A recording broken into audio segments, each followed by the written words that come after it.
Leo, quizás si ustedes me quieren acompañar, ¿cierto? Abrimos nuestras Biblias allí en la historia, como estamos allí en la parábola, ¿cierto? Del Hijo Pródigo, capítulo 15 del Evangelio según San Lucas, verso 13, después que el hijo menor pide la herencia, ¿cierto? Allí lo tenemos, mientras que después él pide la herencia, Marcos, Santiago, creo que vimos esto un poquitito lindo, lo repasamos bien. Entonces dice el versículo siguiente, verso 13, dice: no muchos días después, juntándolo todo, el hijo menor se fue lejos a una provincia apartada y allí desperdició sus bienes viviendo, dice allí, perdidamente. Bien claro está, ¿cierto? Es decir, no perdió el tiempo, allí está bien explícito. Entonces, el título que el autor hace aquí dice: extendió sus alas.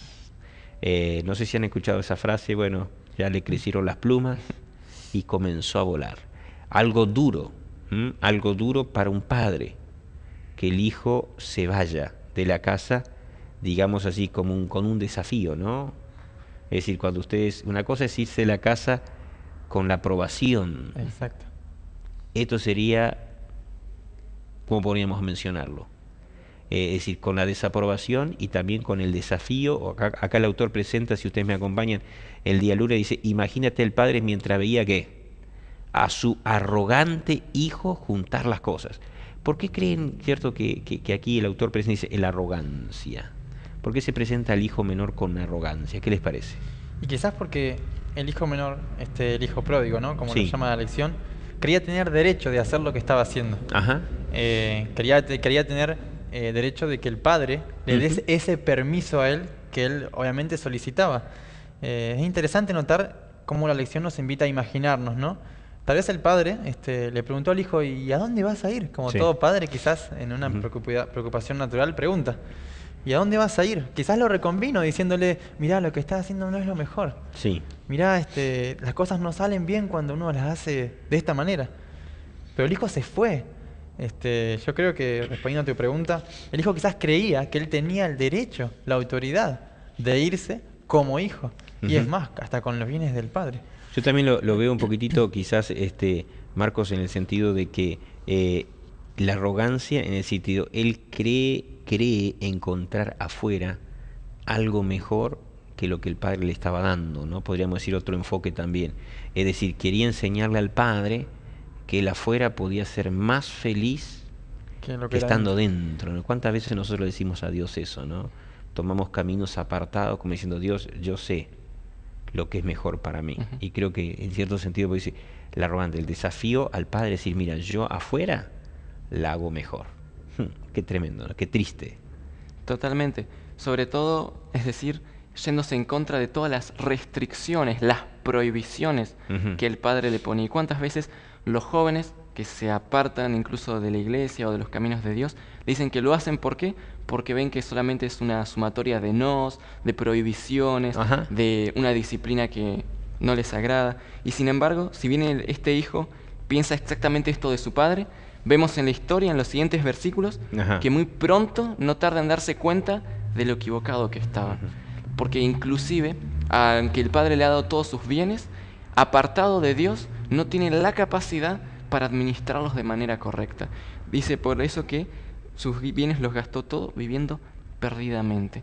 No especifica cuánto tiempo fue que le duró, pero acá vemos que incluso, lejos de Dios, no importa el esfuerzo que querramos hacer, nuestra vida termina siempre al final. El hecho es que la historia, quizás para que alguien no la conozca, quizás por las dudas, mencionamos: un hombre tenía dos bienes, la parábola, el hijo menor le pide la herencia, el padre se la da, el hijo mayor queda en casa, el hijo menor sale de la casa, se va con toda la herencia, y en poquito tiempo dice que la malgastó, y entonces allí, mientras está trabajando en el peor puesto que podía tener un judío, que era justamente junto con los cerdos, porque era algo inmundo, la mayor inmundicia puede ser, y comer la comida de los cerdos era mayor inmundicia todavía, quiere decir que participar de las cosas inmundas.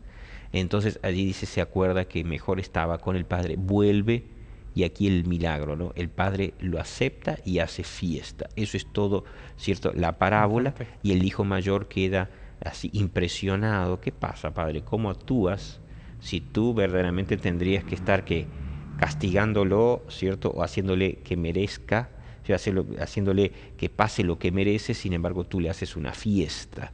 Y entonces acá aparece, ¿cierto?, la historia. Si ustedes me acompañan, el autor hace una linda pregunta, ¿cierto? Después de las letras en negrita, el primer párrafo, muchacho dice, es difícil saber cómo podría haberse desarrollado la historia si las cosas le hubieran ido, ¿qué?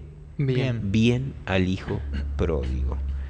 ¿Podemos pensar en una cosa así o sería imposible?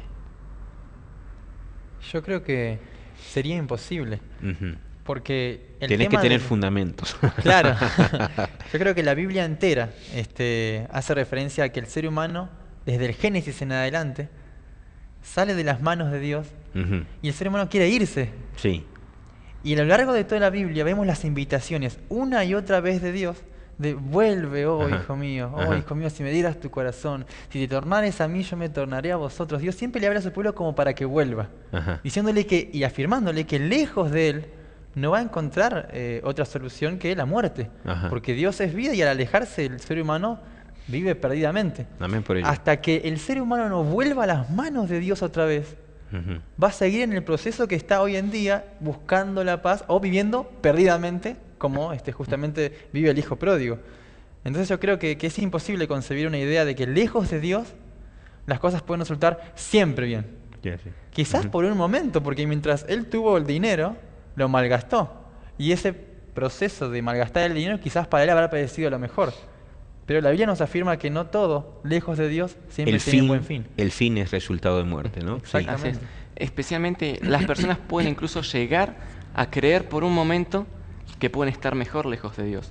Ujú. Pero todos, absolutamente todos, en su vida muestran esa necesidad y ese vacío. Incluso los que recurren al alcohol, los que recurren a las drogas, los que recurren a fiestas y demás, todos ellos, de alguna manera, consciente o inconscientemente, están buscando a Dios, están buscando volver al hogar, a esa paz que no pueden tener separados de Dios, que es justamente de lo que se da cuenta el hijo pródigo. Y yo me identifico personalmente mucho con esta historia porque yo estuve mucho tiempo lejos Ujú. de la iglesia y después volví. Y esta historia siempre me toca el corazón porque entiendo ese sentimiento, esa sensación que tuvo el hijo pródigo de vacío. Porque es cierto, lo más humillante para un judío era estar en contacto con un cerdo, comer la comida de un cerdo, pero más humillante es lo que le pasa a este joven, porque quiere y ni siquiera puede alimentarse con lo que come el cerdo. Ujú. O sea, peor era su situación. Y ese vacío que siente, y en ese momento, en ese lugar, puede darse cuenta y entender, haciendo una comparación, de cómo todas aquellas prohibiciones o restricciones que el padre en su momento le daba ya en la casa, que tal vez le parecía algo tedioso, algo molesto, eran solamente pruebas de un amor y una sabiduría que sabía lo que era mejor para él. Qué lindo, qué lindo. Bueno, vamos al último párrafo allí.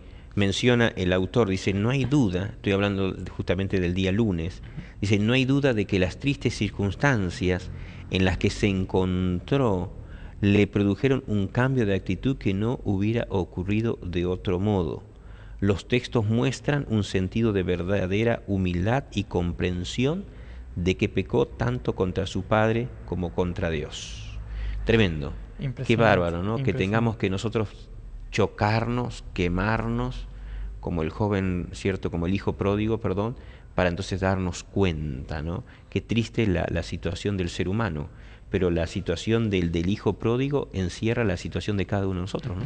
Es verdad, como dice la lección, a veces despertamos a la realidad de nuestra situación cuando estamos ahí, experimentando las consecuencias que el pecado Ujú. justamente nos trajo. Entonces, quizás también mencionar el autor, dice, ¿qué clase de arrepentimiento vemos aquí del hijo Ujú, pródigo? ujú. ¿Un arrepentimiento genuino o solamente un arrepentimiento motivado por las consecuencias de los pecados? Y es verdad, o sea, no hay pecado que no tenga consecuencias negativas y nefastas. Pero aunque resulte quizás difícil de creer, es así. El apartarse de Dios va a traer consecuencias negativas. Y en esas consecuencias negativas, Dios te va a llamar igual. Y te va a llamar y llamar. Quizás, aunque las consecuencias todavía no te hayan alcanzado. O quizás cuando las consecuencias te destrozaron y estás allá, en lo más bajo que puedas estar. Dios te vuelve a llamar igual. Qué terquedad la nuestra, porque el hijo pródigo representa justamente a cada uno de nosotros, que tenemos que ir, pasarla, para darnos cuenta del valor del amor del Padre hacia nosotros, ¿no? Bueno, nos quedamos con esta ilustración, con este inicio, y qué linda la imagen del Padre en favor nuestro.